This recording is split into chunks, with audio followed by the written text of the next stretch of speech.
एक संत महात्मा ने युगों युगों तक एक साथ तपस्या की। उन्होंने अच्छा कर्म किया था ना। उनका राजा के रूप में पुनर्जन्म हुआ। उन्हें 4 पुत्रों और एक समृद्ध राज्य का आशीर्वाद मिला। हालांकि उसने अनजाने में एक गरीब बच्चे को मार डाला और बच्चे के अंधे माता पिता ने उसे श्राप दिया। माता पिता का दुख इतना प्रबल था कि राजा अपने पुत्रों के लिए रोते रहे और महल में अकेले ही मर गए। आप कहानी जानते हैं, है ना? श्रवण कुमार की हत्या राजा दशरथ ने कर दी थी। दशरथ के कर्म इतने अच्छे थे कि वे भगवान राम के पिता बने। फिर भी क्या वह अपने किए हुए एक बुरे कर्म से बच सके? क्या कर्म दूसरे कर्म के प्रभाव को खत्म कर देता है? मित्रों, कृष्ण के मार्ग, भक्ति या वैराग्य का अनुसरण करें। केवल वही आपको अच्छे और बुरे दोनों कर्मों के प्रभाव से मुक्त करेगा। वरना सुख और दुख जीवन का अभिन्न अंग है। आपके लगाव के कारण ही कई जिंदगियों में दुख और सुख आते रहते हैं। शास्त्रों पुराणों में बताया गया है कि मनुष्य धरती पर रहकर जो भी अच्छे या बुरे कर्म करते हैं, उन सभी कर्मों का लेखा जोखा मृत्यु के बाद होता है और उसके अनुसार सजा और पुनर्जन्म मिलता है। ईश्वर की दृष्टि में जो अच्छे कर्म यानी आपके काम होते हैं उसे पुण्य कहा जाता है, और जो बुरे कर्म होते हैं उन्हें पाप कहा जाता है। पुराणों में कई अच्छे और बुरे कर्मों के बारे में बताया गया है। गरुड़ पुराण और कठोपनिषद में तो यह भी बताया गया है कि मनुष्य को अपने पाप कर्मों के कारण मृत्यु के बाद अलग अलग तरह के पापों के लिए कौन कौन सी अलग सजाएं दी जाती हैं। गरुड़ पुराण में उल्लेख मिलता है कि मनुष्य धरती पर जो कुछ भी पाप करता है, उन सभी पापों की अलग अलग सजा बारी बारी से मिलती है। यम के न्याय में किसी भी पाप की सजा से बचा नहीं जा सकता है। भगवान श्री कृष्ण ने दृष्टि में जो सबसे मोटा पाप है वह है भ्रूण हत्या। महाभारत युद्ध समाप्त होने के बाद जब द्रोणाचार्य के पुत्र अश्वत्थामा ने उत्तरा के गर्भ में पल रहे बालक परीक्षित पर ब्रह्मास्त्र का प्रयोग करके उसकी हत्या कर दी, तब भगवान श्री कृष्ण सबसे अधिक क्रोधित हुए थे। श्री कृष्ण ने उस समय ही यह घोषणा कर दी थी कि अश्वत्थामा का पाप सबसे मोटा पाप है, क्योंकि उसने एक अजन्मे बालक की हत्या की थी। श्री कृष्ण ने इस पाप की सजा स्वयं अश्वत्थामा को दी थी। श्री कृष्ण ने अश्वत्थामा के सिर पर लगा चिंतामणि रत्न छीन लिया और शाप दिया कि तुमने जन्म तो देखा है, लेकिन मृत्यु को नहीं देख पाओगे। यानी जब तक सृष्टि रहेगी तुम धरती पर जीवित रहोगे और कष्ट प्राप्त करोगे। भ्रूण की हत्या करने वाले के लिए सबसे कठोर सजा निर्धारित है, और ऐसे व्यक्ति को कई युगों तक इस सजा का दंड भुगतना पड़ता है।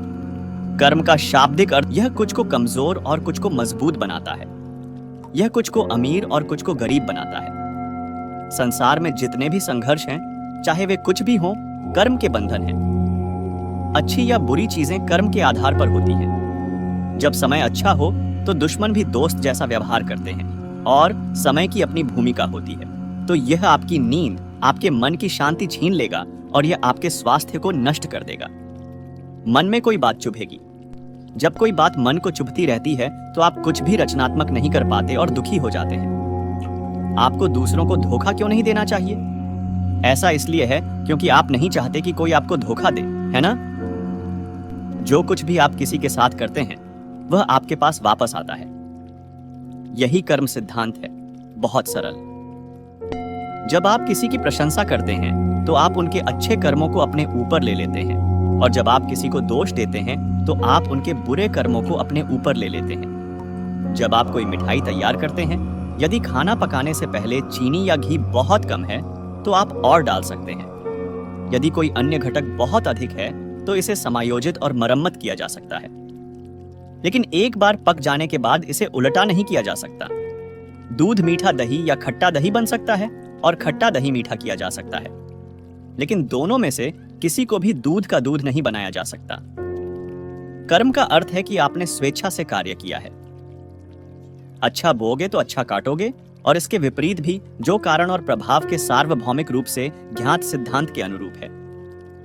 अच्छे इरादों के साथ अच्छे कर्म अर्जित करते हैं, और बुरे इरादों के साथ बुरे कर्म अर्जित करते हैं। बुरे इरादों के साथ अच्छे कर्म, दायित्व से बाहर कुछ करना, लेकिन ऐसा करने का मन नहीं है।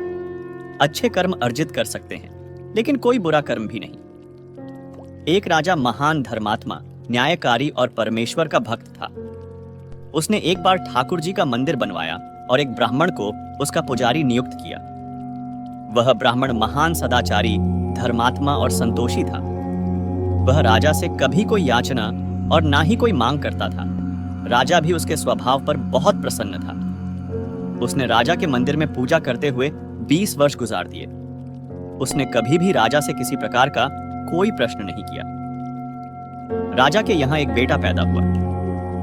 राजा ने उसे महान विद्वान बनाया और मोटा होने पर उसकी शादी एक सुंदर राजकन्या के साथ करा दी। शादी करके जिस दिन राजकन्या को अपने राजमहल में लाए, उस रात्रि में राजकुमारी को नींद न आई।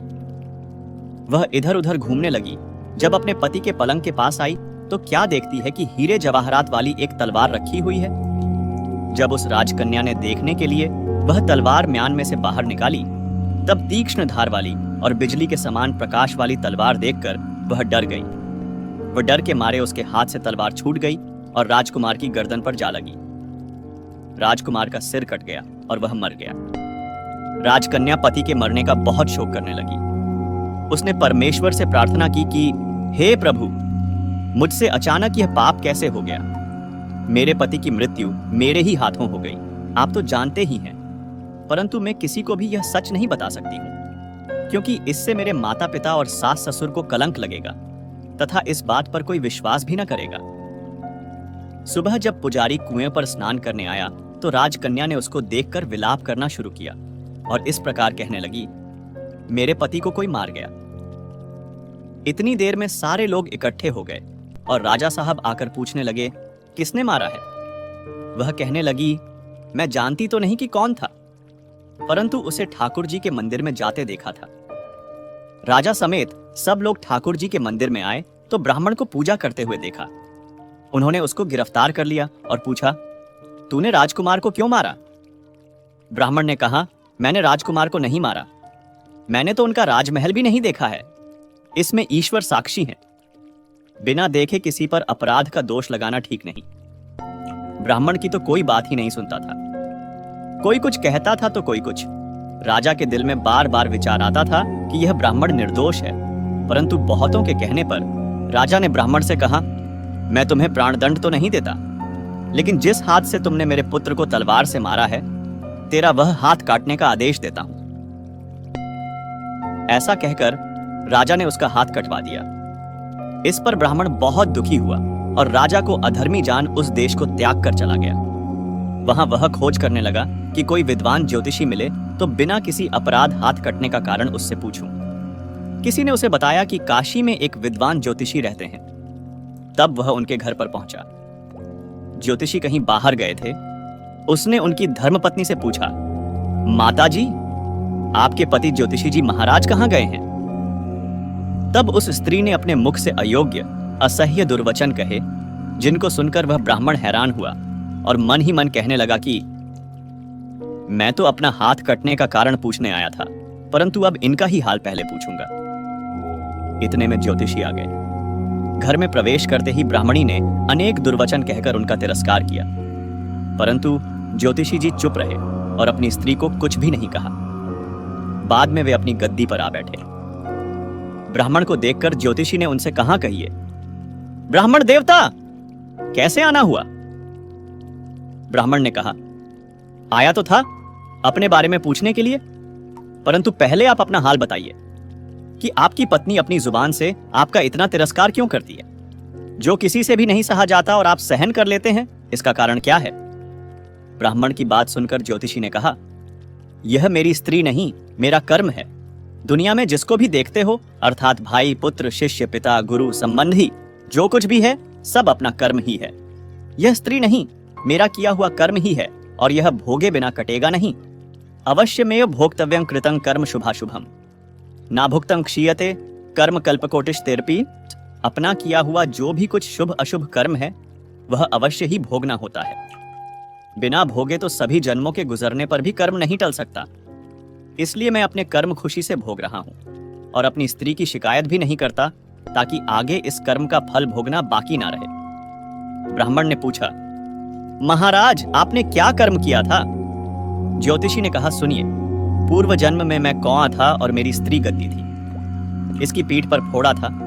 फोड़े की पीड़ा से यह बेडढ़ी दुखी थी और कमजोर भी हो गई थी। मेरा स्वभाव बहुत दुष्ट था, इसलिए मैं इसके फोड़े में चोंच मारकर इसे ज्यादा दुखी करता था। जब दर्द के कारण यह कूदती थी तो इसकी परेशानी देखकर मैं बहुत खुश होता था। मेरे डर के कारण यह सहसा बाहर नहीं निकलती थी, किंतु मैं इसको ढूंढता फिरता था। यह जहां मिले वहीं इसे दुखी करता था। आखिर मेरे द्वारा बहुत सताए जाने पर त्रस्त होकर यह गांव से 10-12 मील दूर जंगल में चली गई। वहां गंगा जी के किनारे सघन वन में हरा हरा घास खाकर और मेरी चोटों से बचकर सुखपूर्वक रहने लगी। लेकिन मैं इसके बिना नहीं रह सकता था। इसको ढूंढते ढूंढते मैं उसी वन में जा पहुंचा और वहां इसे देखते ही मैं इसकी पीठ पर जोर से चोंच मारी तो मेरी चोंच इसकी हड्डी में चुभ गई। इस पर इसने अनेक प्रयास किए, फिर भी चोंच न छूटी। मैंने भी चोंच निकालने का बहुत प्रयत्न किया, मगर न निकली।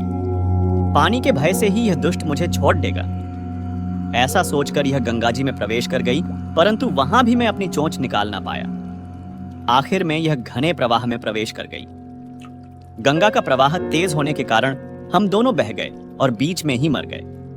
तब गंगा जी के प्रभाव से यह तो ब्राह्मणी बनी और मैं महान भारी ज्योतिषी बना।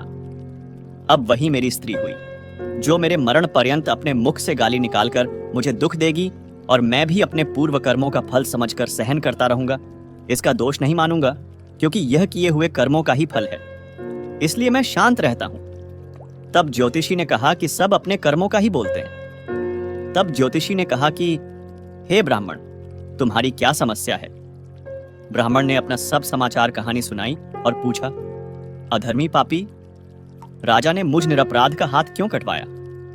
ज्योतिषी ने कहा, राजा ने आपका हाथ नहीं कटवाया, आपके कर्म ने ही आपका हाथ कटवाया है। तब ब्राह्मण ने कहा, किस प्रकार? तब ज्योतिषी महाराज ने बताया कि पूर्व जन्म में आप एक तपस्वी थे और राजकन्या गौ थी तथा राजकुमार कसाई था। वह कसाई जब गौ को मारने लगा तब गौ बेचारी जान बचाकर आपके सामने से जंगल में भाग गई। पीछे से कसाई आया और आपसे पूछा कि इधर कोई गाय आई थी क्या? आपने प्रण कर रखा था कि झूठ नहीं बोलूंगा। अतः जिस तरफ गौ गई थी उस तरफ आपने हाथ से इशारा किया तो उस कसाई ने जाकर गौ को मार डाला। गंगा के किनारे वह उसकी चमड़ ही निकाल रहा था। इतने में ही उस जंगल से शेर आया और गौ एवं कसाई दोनों को खाकर गंगा जी के किनारे ही उनकी हड्डियां उसमें बह गईं। गंगा जी के प्रताप से कसाई को राजकुमार और गौ को राजकन्या का जन्म मिला एवं पूर्व जन्म के किए हुए उस कर्म ने एक रात्रि के लिए उन दोनों को इकट्ठा किया, क्योंकि कसाई ने गौ को हंसिए से मारा था। इसी कारण राजकन्या के हाथों अनायास ही तलवार गिरने से राजकुमार का सिर कट गया और वह मर गया। इस तरह अपना फल देकर कर्म निवृत्त हो गया। तुमने जो हाथ का इशारा रूप कर्म किया था उस पाप कर्म ने तुम्हारा हाथ कटवा दिया है। इसमें तुम्हारा ही दोष है, किसी अन्य का नहीं। ऐसा निश्चय कर सुखपूर्वक रहो। कर्म फल का भोग टलता नहीं।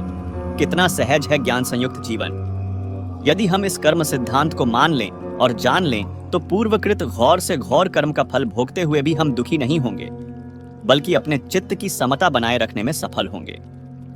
भगवान श्री कृष्ण इस समत्व के अभ्यास को ही समत्व योग संबोधित करते हैं, जिसमें दृढ़ स्थिति प्राप्त होने पर मनुष्य कर्म बंधन से मुक्त हो जाता है। तो दोस्तों, वीडियो को अंत तक पूरा देखने के लिए आपका धन्यवाद। अगर चैनल पर नए हो तो चैनल को सब्सक्राइब करें और वीडियो को लाइक करें। धन्यवाद। जय श्री राधे कृष्णा। मिलते हैं ऐसी ही नई जानकारी के साथ अगले वीडियो में।